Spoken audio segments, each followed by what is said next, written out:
문제하고 지금 문제하고 이제 다 똑같지만 여기서 할 때는 초전도에 좀 더 강조를 해가지고 나왔던 거기 때문에 그래도 한번 이제 공부를 해볼 그런 필요가 있어요. 다 안다고 치고 그냥 빨리 넘어갈 것 같기도 하지만 실제로 빨리 넘어갈 거예요.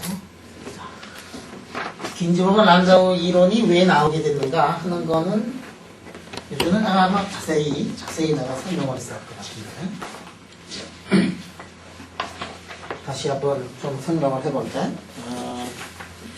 우리가 이 상전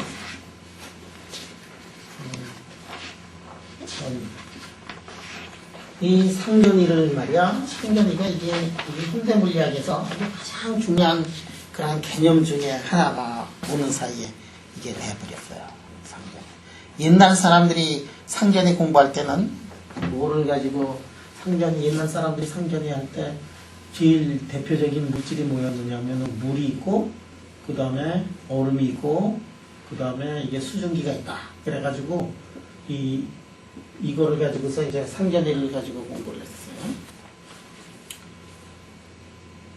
그 연력학에서 옛날 사람들이 상전이 공부할 때 뭐 좀 엉터리 같은 이론이지만 아니 이론 자체가 엉터리라는 게 아니라 그걸 가지고 상전이를 공부를 한다는 게 조금 이상하긴 하지만은 가장 많이 썼던 게 뭐냐면 이른바 반데르발스의 이퀘이션 있잖아. 반데르발스인가 뭐 이런 거가 있어가지고 여기는 뭐 공전하는 구간이 있고 뭐 어쩌고 저쩌고 그런 거 있었지.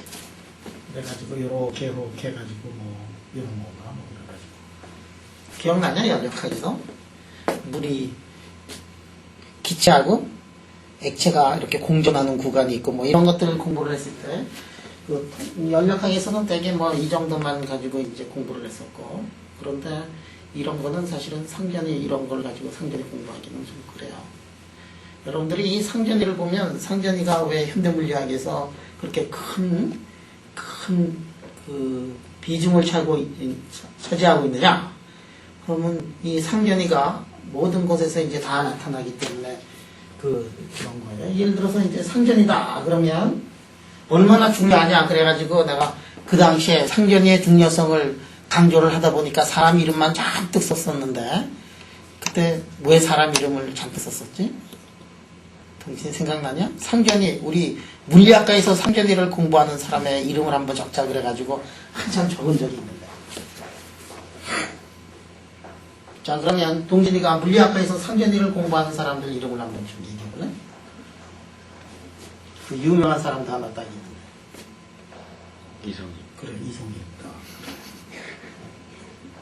그 다음에 인진물리 쪽은 거의 다 그러니까 한번 얘기해봐. 이유정 교수도 이제 상전이하고 있고 그 다음에 응? 물리학과 교수 민병일 교수님. 민병일 교수도 하고 있고 그 다음에 정진욱 교수도 하고 있고 응? 대박 정민희 교수도 하고 있고 자 이거는 이제 슈퍼컨덕터 노멀에 관한 상전이 공부하고 있고 민병일 교수는 이게 마그네티즘에 관한 상전이 공부하고 있고 그 다음에 정진욱 교수는 2차원의 상전이 공부하고 있고 표면 위에서 그 다음에 정민희 교수는 예를 들어서 스핀 글래스 문제를 이제 다루고 있고 이렇게 하이에너지 피직스 하는 사람들도 마찬가지죠. 이게 빅뱅도 이게 사실은 상전이 일종이다. 현대물리학에서 이 상전이가 얼마나 중요한가를 여기서 보면 이제 알 수가 있어요. 그런데 이 상전이를 다루는 그 툴 자체가 이게 별로 그 좋은 툴이 없었어요. 그래가지고 옛날에는 사람들이 어떻게 했느냐면은 이게 지금 이 클러스터 익스펜션 같은 것들을 이걸 했는데 클러스터 익스펜션 같은 것들을 보면 말이야 이게 지금 사각형이 그려져 있네 여기에 지금 사각형의 스핀이 업이면 그 옆에는 스핀이 업일까 다운일까 그래가지고 업이다 그 다음에는 업일까 다운일까 뭐 이 업일까 다운일까 뭐 이래가지고 이게 이제 5개만 하더라도 업다운 하면 이게 2종류 있고 2종류 있고 2종류 있고 이게 5순이야.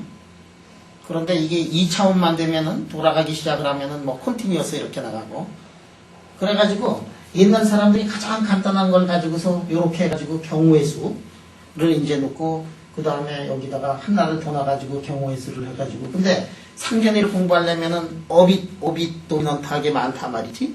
그렇게 하려고 그러면 어떻게 해야 되느냐 하면 이거 계산을 할 때 2차원에 대해서 이게 저쪽으로도 다 가고 이쪽으로 다 가고 그 경우의 수를 다 넣어가지고 공부를 해야 되는데 그거 할 수가 없으니까 지금 여기만 해도 6개만 놓고 하고 7개 놓고 하고 8개 놓고 하고 그래가지고 사람들이 그 당시에 한 3, 40년 전, 50년 전에 사람들이 상견례 공부할 때 어떻게 하느냐 하면은 클러스터 익스텐션을 해가지고 이것들을 공부를 시작을 했었어요.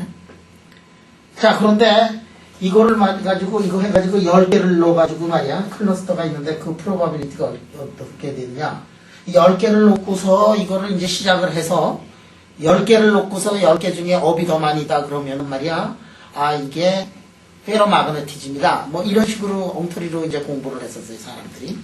근데 10개를 하는데 예를 들어 가지고 이거 뭐 6개만 해도 이제 복잡한데 10개를 하는데 만약에 이게 6개월이 걸렸다 6개월에 그랬어요. 이제 그래가지고 정대가 이제 6개월 동안 이걸 해가지고 이제 싹 해서 이제 박사를 따고 탁 나갔어. 그랬더니 이제 수영이 보고 이제 지도 교수가 11개를 가지고 해라. 아, 그랬더니 이게 몇 년이 걸리느냐 하면은 이게 6년이 걸리는 게 이게 기하급수적으로 경우의 수가 늘어나가지고 6년이 걸려. 그 다음에 이제 꼴딱인 동진이 보고 동진이 쫄딱 하니까 12개를 가지고 했더니 한 600년이 걸렸어. 동진이가 이거 하다가 불사신이야? 이걸 할 수가 없어요. 그래가지고 이 영국에 아주 큰 그룹이 있었어. 이 그 교수 밑에 학생이 한 뭐 몇십 명이 있어. 그러니까 하나 하는데 이렇게 해서 기하급수적으로 늘어나니까 한 명 보고 600년 동안 하라 그럴 수 없으니까 한 뭐 20명, 30명을 붙여놓고서 이제 경우의 수를 다 계산을 해가지고 이제 클러스터 익스펜션 하는 거예요.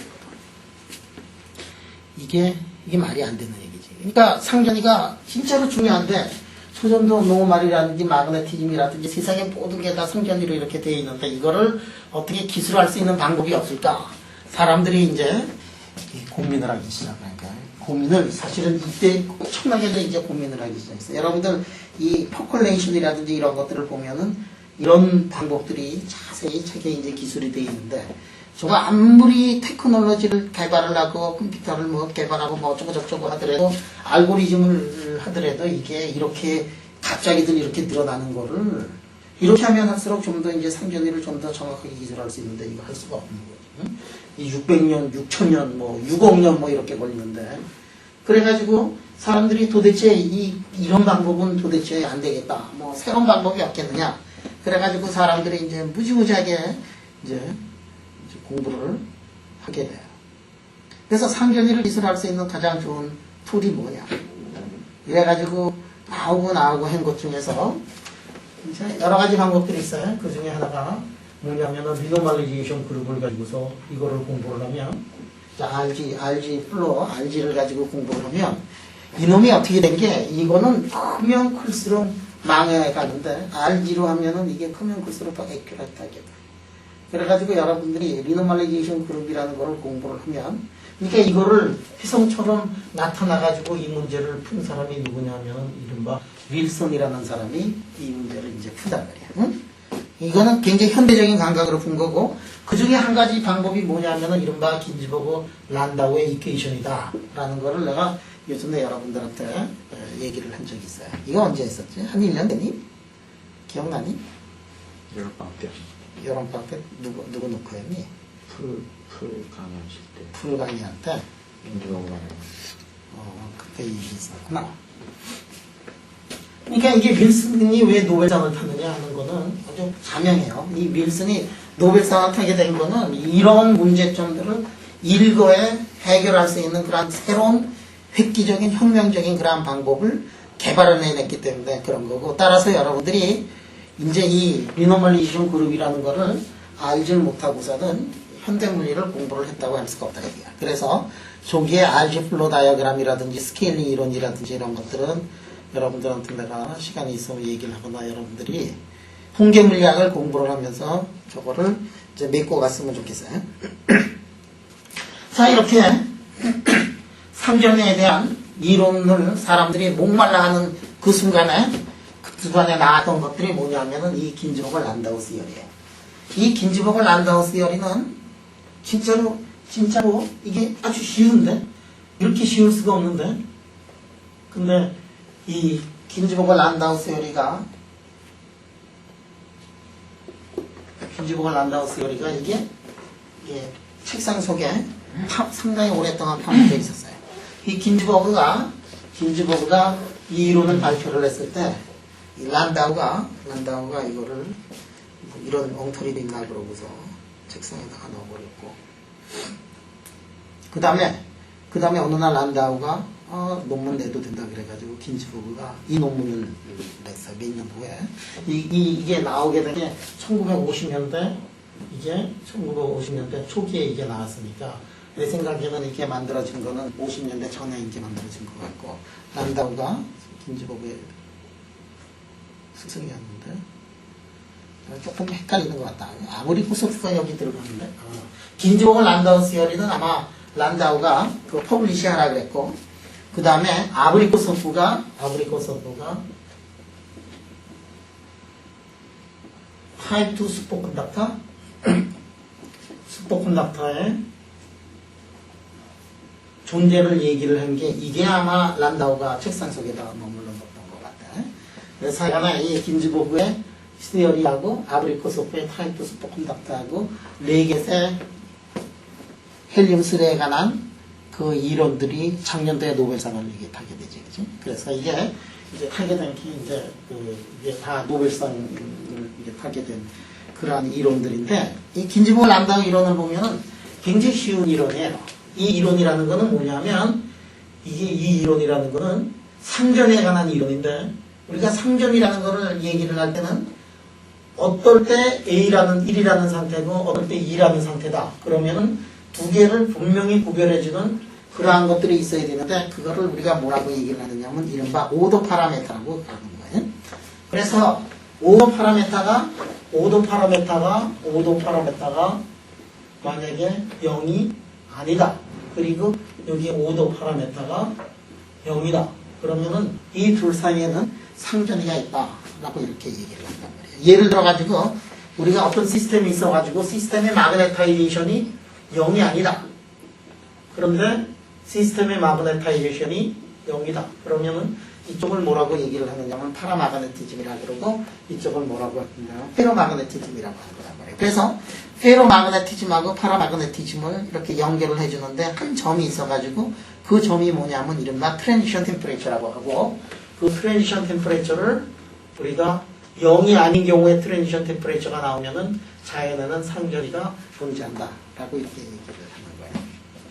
그러면 0이 아닌 그런 트랜지션 템퍼레이처에서 이 오도 파라메타가 0이냐 0이 아니냐 그거를 기술하는데 그 기술하는 방법을 처음으로 제시한 사람이 누구냐면은 이른바 긴즈버그하고 란다우의 얘기다. 이 긴즈버그 란다우 이론을 보면 무지무지하게 쉬워요. 그 프리 에너지를 이렇게 보면 프리 에너지가 어떤 모양으로 되어 있느냐 하면은 이 프리 에너지가 자 여기에 이렇게 써놓고 플러스 하기는 알파의 푸사의 자승 그 다음에 2분의 베타의 푸사의 4승이라고 이렇게 썼습니다. 그냥 이게 상전이를 나타내는 그런 이론인데 상전이를 나타내는 이론인데 이 이론이 뭐냐면은 이른바 현상론적인 이론이에요. 이 이론은 뭐냐면 마이크로스코픽 백그라운드가 없이 현상론적으로 상전이를 만족을 하면은 프리 에너지가 저런 모양을 할 거다라고 해가지고 이 긴즈버그하고 란다우가 저거를 유도한 게 아니라 하늘에서 그냥 뚝 가져왔어요. 그래 이 현상론적인 이론에서 보면 오도 파라메터라는 것이 있는데 오도 파라메터가 토탈 프리 에너지가 오도 파라메터의 전체의 자승에다가 전체의 사승. 예?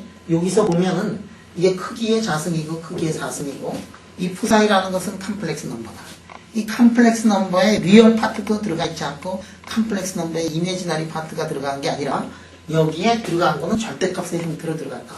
이거를 이제 절대값으로 이렇게 들어가서 그리고 이 알파라는 게 뭐냐면은 알파라는 건 알파 제로에다가 말이지. 알파는 알파 제로에다가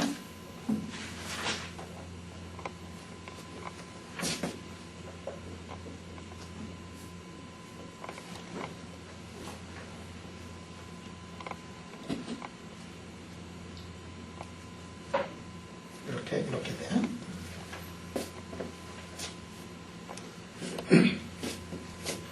자, 여기서 이 현상론적인 이론을 보면 오더 파라메터라는 게 있고 오더 파라메터 앞에 붙어 있는 계수가 있는데 이 계수가 알파고 있는데 알파라는 게 뭐냐면 마이너스 알파 제로에 t 마이너스 t3 이렇게 표시가 된다. 자, 그래가지고 이게 참 아름다운 이론인데 말이야. 나 이거 맨 처음에 읽을 때 뭐 이런 걸레 같은 뭐 개 같은 이런 이론이나 뭐 이렇게 생각해서 뭐 이렇게 단순하고 말이지. 이걸 가지고 도대체 뭐를 기술할 거고 뭐를 설명할 건가. 그래가지고 그 당시에 처음 공부할 때는 이게 굉장히 이 엉터리 같은 이론 같기도 하고 그래서 이게 뭐 유도하지도 않고 하늘에서 뚝 떨어뜨려 놓고 말이지. 그 다음에 뭐 알파자에다가 뭐 이런 거 써놓고 말이지. 이걸 보면 이게 굉장히 멋있어요. 이게 보면 이게 t가 tc보다 작으면은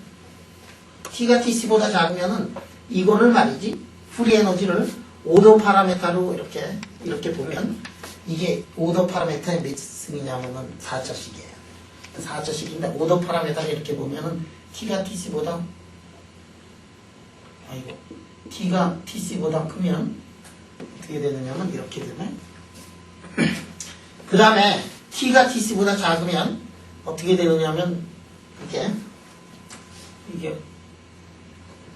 프리 에너지가 어떤 모양을 하느냐면 이런 모양을 하겠다.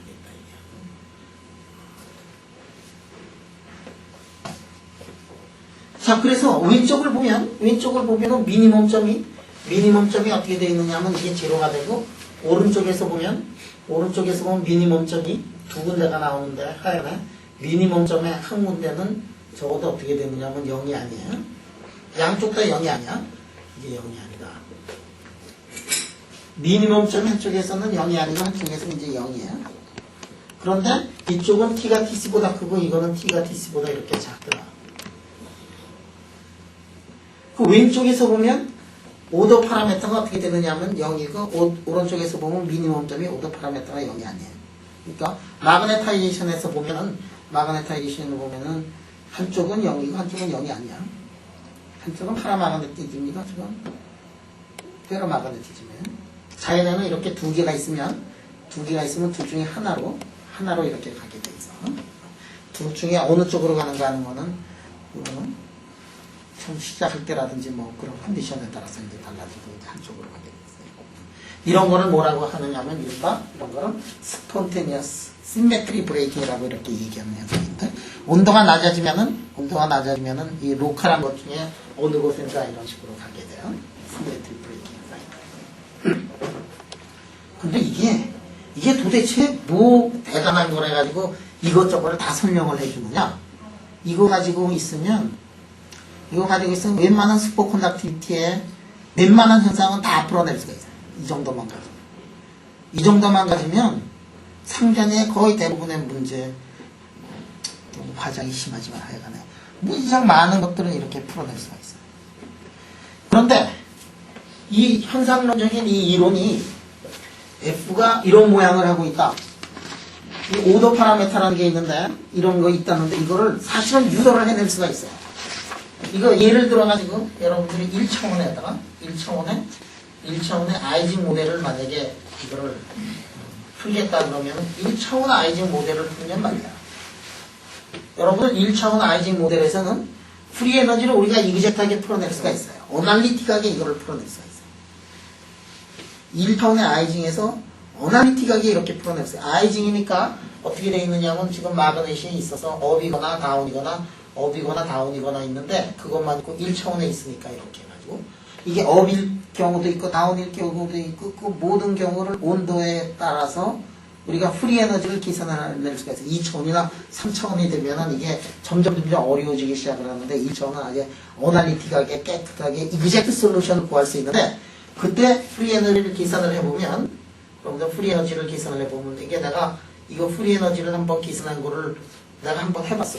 그랬더니 어떻게 되느냐 하면 알파 제로에 t-tc에 이게 마그네타이제이션 이게 스피너 마그네타이제이션 M의 자승 그 다음에 베타에다가 그 다음에 M의 자승이라는 거를 내가 유도를 어느 날 한번 딱 하고서 내가 까먹어 들어가지 않았어. 왜냐하면 현상론적으로 하늘에서 떨어졌다고 했던 거가 간단한 경우에는 직접적으로 유도가 되고 있으니까 까무러질 것 같더라고. 가슴이 저리오고 말이지. 여러분들 한번 이거 1차원의 아이징 모델에서 프리 에너지 한번 계산을 해가지고 이거 나오는 순간 옛날에 내가 생각했던 이 긴지버거 란다우의 프리 에너지 이거 하늘에서 떨어져가지고 이런 엉터리가 있는가 했던 그 의문이 싹 사라지면서 이 이론의 아름다움에 대해서 이제 반하기 시작을 했다. 자, 그래서 프리 에너지가 어떻게 되느냐 하면은 현상론적으로 이러한 모양을 하게 되고 초전도에서는 사이 오더 파라메타 그 다음에 원디 아이징에서는 마그네타이제이션 그 다음에 뭐 경우에 따라서 어떤 페이지 트랜지션을 썼느냐에 따라 가지고 저게 이제 기술이 된다.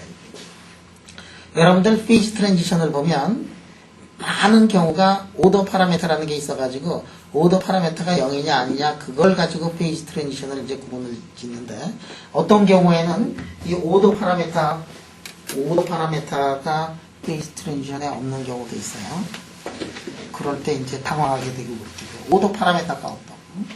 예를 들어가지고 컨덕티비티의 오더 파라메터가 뭐냐? 하나는 인슐레이터하고 하나는 메탈인데 두 개를 구별해주는 물리적인 양이 뭐냐? 오더 파라메터가 찾아내기 어려워요.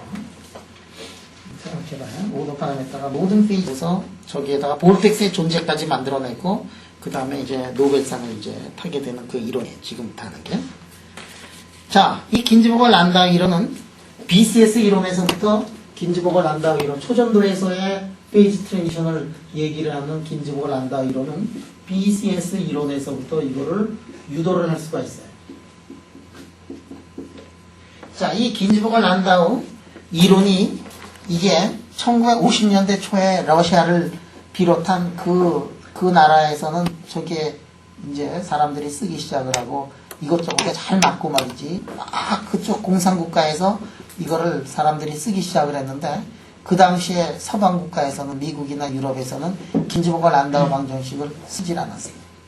그렇게 상견에 관한 그런 목마름을 가지고 있었던 그 소사이어티고 과학이지만은 긴즈버거 란다우 이론이라는 걸 쓰질 않았어요. 왜 안 썼느냐 하면 그 당시만 하더라도 이 공산국가하고 이 자본주의 국가의 사이에는 처리 장막이 쳐 있어가지고 이쪽에서는 저쪽에서 뭐 하는지 관심도 없었고 보려고 그러지도 않았고 서로 문서만 잡아서 읽기만 하면 이게 잡아가던 그 시대이기 때문에 따라서 긴즈버거 란다우 이론이 서방에 알려진 거는 상당히 후에 알려졌어요. 그리고 이 BCS 이론이 나온 다음에 러시아 학자인 고르코프가 BCS 이론의 특별한 경우로서 T가 TC 근처, 트랜지션 템퍼레이처 근처로 가면은 초전도 현상의 BCS 이론이 긴즈버거 란다우 이론으로 이게 만들어진다는 거를 이제 유도를 했어요. 그러면 긴즈버거 란다우 이론은 뭐냐면은 BCS 이론의 스페셜 케이스가 되고 저거는 어디에서 맞느냐면 T가 TC 근처에서 맞는 그런 이론이에요. 그런데 이 이론이 신기하게도 우리가 이제 여러분들이 이제 공부하다 보면 BCS 이론은 몇 군데밖에 쓰지 않아. 왜냐하면 워낙 자체가 복잡하고 그 다음에 포텐셜이 너무 간단하고 그러니까 몇 가지 경우에만 이렇게 들고 그 다음에 차라리 좀 더 펀더멘탈한 이퀘이션을 가지고서 이제 사람들이 이제 다루게 돼요. 왜냐하면 물질이 이제 달라지면은 포텐셜이 BCS에서 나오는 그러한 심플한 포텐셜이 아니라 굉장히 복잡해지는 그런 포텐셜이기 때문에 그런 복잡해지는 포텐셜을 직접 넣어가지고 푼 사람들의 컴퓨터 캘큘레이션을 가지고서 이제 쳐다보고 그러는데 그래서 BCS 이론은 사실 나오긴 하고 그렇지만은 우리가 어느 정도 레벨로 가면은 그 다음에는 이거를 풀기가 굉장히 어려워. 그런 것에 비해 가지고 이 긴즈버거 란다우 방정식은 너무나 간단하고 그렇기 때문에 이 차라리 긴즈보글 란다우 방정식을 가지고서 초전도라든지 상전이를 기술하는 게 이게 대부분이에요. 그러면 긴즈보글 란다우 방정식은 t가 tc 근처에서만 맞는 그런 이퀘이션인데도 불구하고 이걸 가지고서 그냥 t가 tc보다도 한참 아래의 경우에도 이렇게 저걸 가지고서 구한 공식을 써먹으면 대부분 또 맞아. 또 신기하게.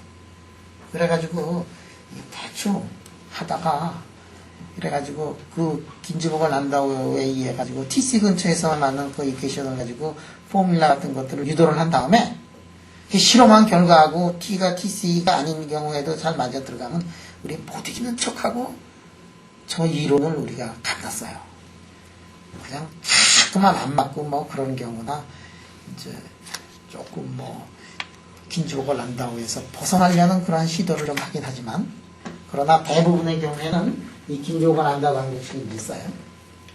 자, BCS 이론을 가지고서 긴즈보글 란다우 이론을 우리가 유도를 한다 그랬는데 그때 구한 그 이퀘이션을 보면 어떤 이퀘이션이냐면은 조금 전에 얘기했던 그런 이퀘이션이에요. 대부분이 어떤 이퀘이션이냐면 n0에다가 t 써놓고 알파의 f 사이의 자승에다가 2분의 베타의 f 사이의 자승인데 이 이퀘이션을 보면 오더 파라메타의 크기만이 이렇게 나와 있는데 사실은 이 오더 파라메타라는 것이 여기에 지금 이 시스템이 있으면은 이쪽의 오더 파라메타하고 다른 쪽의 오더 파라메타의 크기가 이제 달라질 수가 있어요.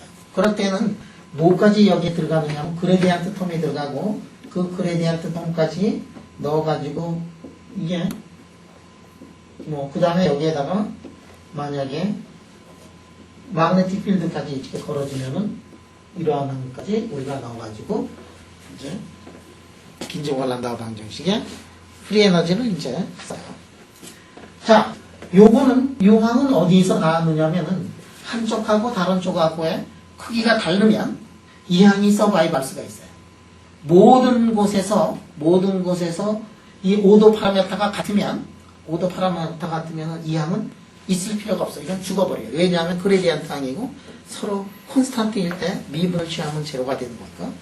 그런데 만약에 한쪽에 오더 파라메타가 무슨 이유인지 간에 오더 파라메타가 약해지고 한쪽이 강하다. 그러면은 그것 때문에 생겨나는 프리 에너지가 있고 그런 프리 에너지를 기술을 하는데 어느 항이 들어가느냐 하면은 이 항이 이렇게 들어간다. 그리고 마그네틱 필드가 있으면 마그네틱 필드도 여기에 들어가고 여기에 그레디언트하고 A가 들어갈 때는 항상 이런 폼으로 들어가야 게이지 인베리언트한 그런 프리 에너지가 된다. 그레디언트하고 벡터 포텐셜은 항상 저런 폼으로 들어가요. 여러분들이 어디에서 저거를 배웠지? 슈레딩거 방정식 배우고 뭐 그럴 때 그레디언트 들어가면 항상 벡터 포텐셜이 저런 모양으로 이렇게 들어가거든요. 그래서 그 폼을 만족하기 위해서 이렇게 들어간 거예요. 이거는.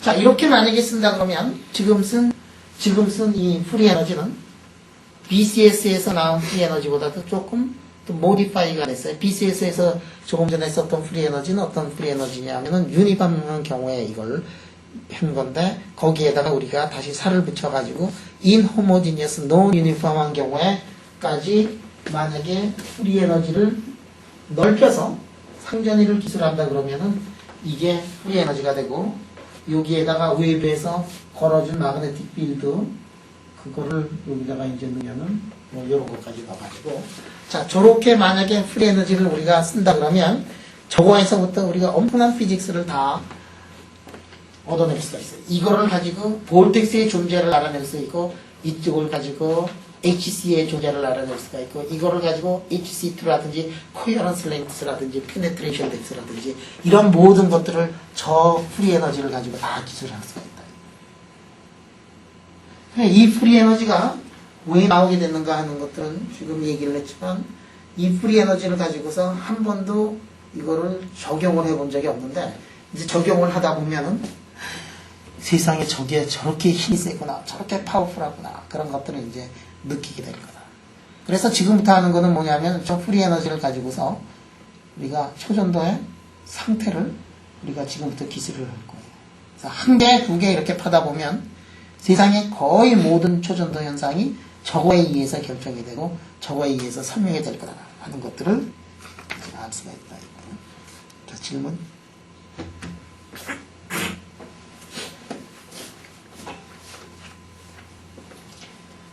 자, 그러면 여기에서 요 오도 파라메타 말이에요. 요 오도 파라메타를 이렇게 보면 이 미니멈점은 어떻게 나타나나? 여러분들 이게 2차 하고 4차인데 사실은 푸사이 자승에 대해서 2차 수식이잖아요. 그럼 이거에 푸사이 자승에 관한 미니멈점은 어떻게 나타나나? 이렇게 해가지고 푸사이 자승은 이게 어떻게 되지? 마이너스 플러스 이게 있고 이게 AX 자승 플러스 BX 플러스 C하고 똑같은 꼴이거든. 그래서 마이너스 2분의 B가 어떻게 되느냐 하면은 X의 미니멈점, 전체 미니멈점은 X가 이렇게 되잖아요. 그래서 푸사이 자승은 미니멈점이 될 때 이게 오더 파라메타, 프리 에너지가 미니멈이 될 때 오더 파라메타는 어떻게 되느냐 하면 베타분의 알파라고 이렇게 쓸 수가 있어요. 크기가. 자, 그래서 오더 파라메타는 어떤 식으로 표시가 되느냐 하면은 이게 베타분의 알파로 쓸 수가 있고, 그 다음에 이거는 뭐냐면 알파의 온도 이전성이 어떻게 되느냐.